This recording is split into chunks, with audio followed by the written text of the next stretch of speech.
सध्या 8व्या वेतन आयोगाची खूप चर्चा सुरू आहे आणि केंद्रीय मंत्रिमंडळाने ह्या 8व्या वेतन आयोगाला मान्यता सुद्धा दिली.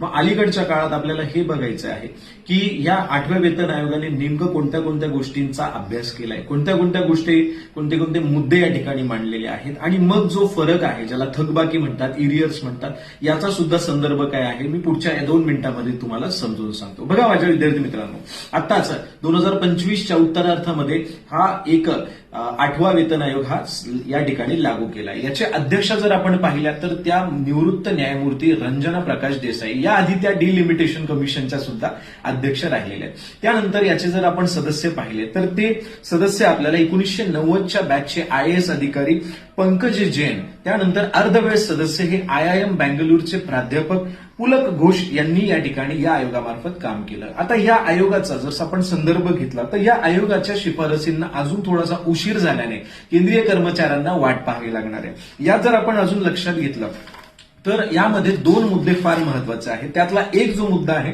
तो म्हणजे टर्म ऑफ रेफरन्स आणि दुसरा मुद्दा आहे फिटमेंट फॅक्टर. आता टर्म ऑफ रेफरन्स नेमकं काय आहे मी तुम्हाला एका मिनिटात सांगतो. यामध्ये पंतप्रधान मोदींच्या नेतृत्वाखाली जे मंत्रिमंडळ आहे, या मंत्रिमंडळाने या आयोगाला एक टर्म ऑफ रेफरन्स लागू केलंय नोव्हेंबर पासून, 2025 पासून. म्हणजे काय, आता टर्म ऑफ रेफरन्स म्हणजे काही गोष्टी असतात त्याच्यामध्ये, जसं की फॉर एक्झाम्पल आपल्या देशाच्या तिजोरीमध्ये किती पैसा आहे, त्याच्यानंतर किती पगारवाढ अपेक्षित असू शकते, त्यानंतर विकासासाठी किती निधी अवेलेबल आहे आणि जर समजा पगारवाढ दिली असेल तर सरकारी तिजोरी तो जो लोड आहे त्याच्यावर येणारा तो पेलू शकते का. ओके, त्यानंतर दुसरा आहे फिटमेंट फॅक्टर. हा सुद्धा आयोग ठरवणार असल्याची सुद्धा माहिती आपल्याला केंद्रीय मंत्रिमंडळाने दिली. आता फिटमेंट फॅक्टर म्हणजे काय, तर फिटमेंट फॅक्टर म्हणजे साध्या सोप्या भाषेत समजून सांगायचं झालं तर हा एक आकडा आहे. या आकड्याला ज्यावेळेला मूळ वेतनाशी, एखाद्या कर्मचाऱ्याच्या मूळ वेतनाशी त्याचा गुणाकार केला जातो तर मग त्याची पगारवाढ कितीने अपेक्षित आहे हे लक्षात येतं. For example